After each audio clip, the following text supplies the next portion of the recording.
유튜브로 읽는 박정희 전기 8권 철부지 학생과 반동 정객 필리핀 대통령의 심술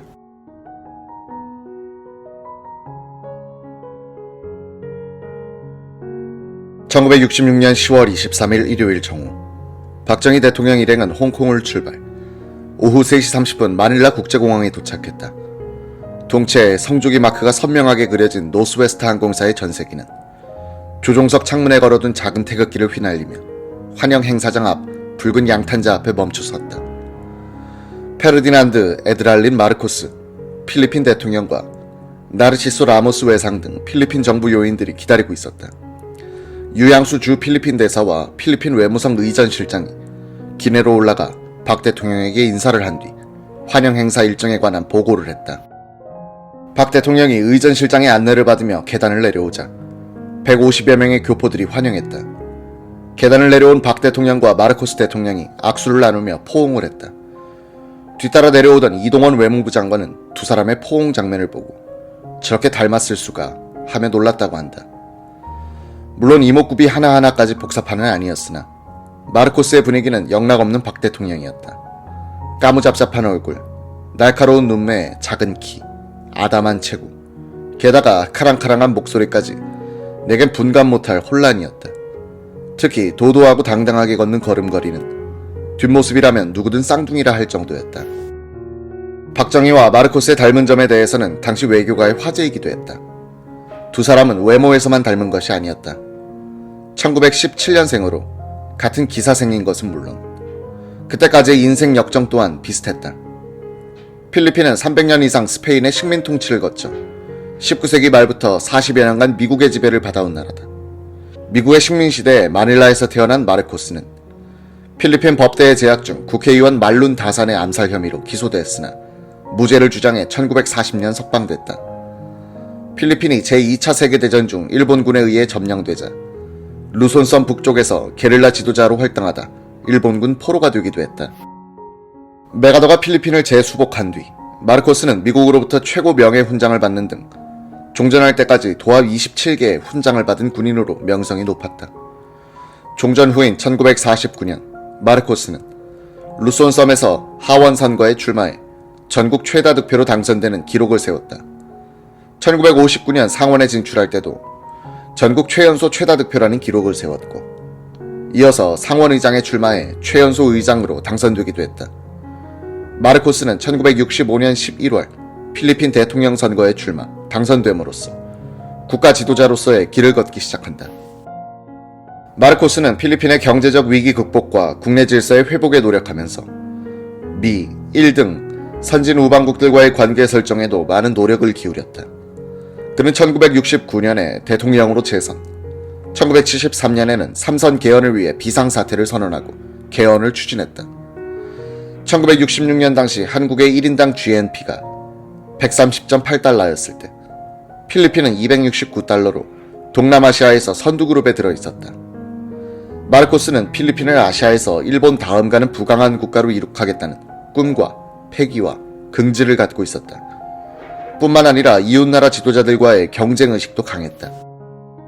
육군소장으로서 최고의 외교 국방위원장을 역임했던 유양수는 월남 참전 7개국 정상회담이 열리던 무렵엔 4년째 필리핀 대사로 근무 중이었다. 그는 마르코스에 대해 이렇게 회고했다. 1966년 초 박 대통령의 동남아 순방 외교를 준비할 때 저는 필리핀 정부에 박 대통령을 초청해 줄 수 있느냐고 타진했지만 묵묵부답이었습니다. 미국을 중심으로 마르코스, 박정희 두 지도자 간의 경쟁 관계가 형성되면서 한국이 먼저 월남의 전투병력을 파병했다는 사실이 마르코스의 자존심을 건드린 것으로 파악됐습니다.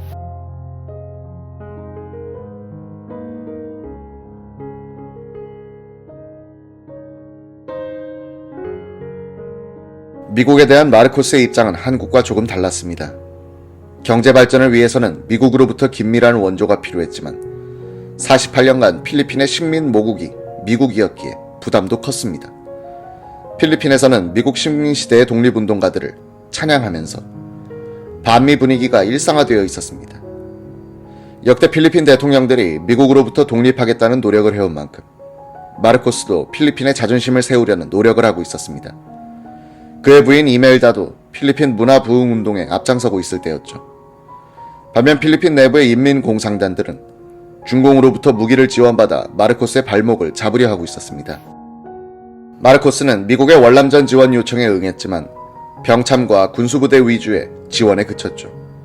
6.25 당시 미군을 제외한 참전국 중 가장 먼저 전투병력을 한국에 파병한 필리핀은 우리에 대해 우월의식을 갖고 있었습니다.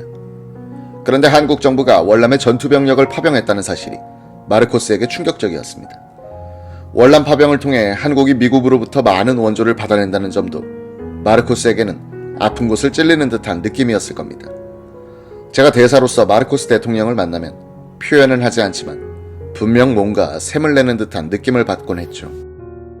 월남 참전 7개국 정상회담은 당시 이동원 외무장관의 구상에서 시작된 것이라고 한다. 1966년 초가 되니 동아시아에는 월남 참전을 주제로 국가별 서열이 정해졌습니다.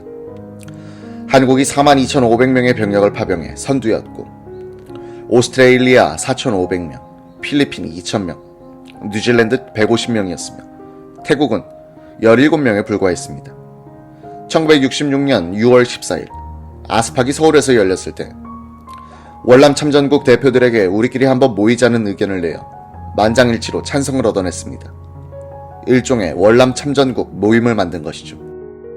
정상회담은 참전 각국에게 공통되는 여러가지 정치적 이익을 가져올 수 있었기 때문에 이의를 제기하는 나라가 없었다. 이 모임을 주도할 국가는 한국이어야 한다는 데에도 이의가 없었다.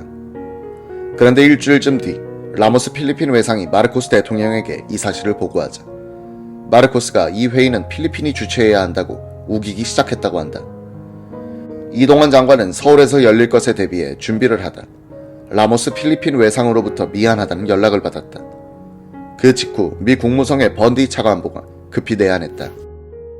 번디가 부랴부랴 찾아온 것은 필리핀의 입장을 살려주자는 설득을 하기 위한 것이었습니다. 미국에게 한국은 믿을 수 있는 우방이었던 반면 필리핀은 겉으로는 미국의 우호적인 태도를 보이지만 뒤돌아서서는 반미적인 발언을 하고 있어 이번 기회에 마르코스를 달래주자는 것이었습니다. 졸지에 주최국이 바뀌자 박정희 대통령은 평소 하지 않던 심한 욕설까지 하며 화를 냈다고 한다. 마르코스 이 나쁜 자식, 윤리도 도의도 없는 놈. 이거 우리가 재창했는데 날치기 아닌가. 회담은 결국 필리핀의 수도 마닐라에서 열리는 것으로 하되 회담 성명서는 한국 외무부에서 작성한 내용을 선택하기로 미국과 합의함으로써 이 문제는 일단락됐다.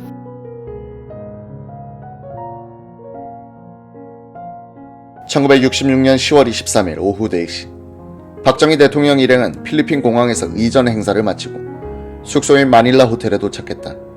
오스트레일리아, 뉴질랜드, 미국, 월남, 태국 등 각국 정상들도 같은 호텔에 들었다. 박 대통령에게 배정된 방은 566호실로 제2차 세계대전 당시 메가더가 숙소로 사용했다는 방인데 여느 정상들의 방보다 작았다. 존슨 대통령을 수행한 러스크 미 국무장관의 방보다 더 작았다. 이동원 장관은 마르코스의 의도적인 한국 무시라 느꼈다고 한다. 수행원들이 분개하자 박 대통령은 괜찮아, 방이 크면 어떻고 작으면 어떤가. 나는 오히려 작은 방이 더 정이 붙는데 신경 쓰지 말게 라고 대범하게 말했다. 마르코스의 심술은 다음 날에도 계속됐다. 1966년 10월 24일 월요일은 공교롭게도 국제연합의 날이기도 했다. 참전국 대사들이 합의하여 마련한 정상회담 순서는 첫날 국회의사당에서 개회식을 가진 뒤 대통령 관저인 말라카낭궁 대회의실에서 1차, 2차 본회의를 비공개로 갖기로 결정했다. 오전 9시 필리핀 국회의사당 단상에는 오른편에서부터 오스트레일리아의 해롤드 홀트 총리, 대한민국의 박정희 대통령, 뉴질랜드의 커드 홀리오크 총리, 필리핀의 마르코스 대통령, 태국의 타놈 키티카초른 총리, 미국의 린든 존슨 대통령, 월남공화국의 구엔 반 티우 의장과 구엔 카오 키 총리가 앉았다.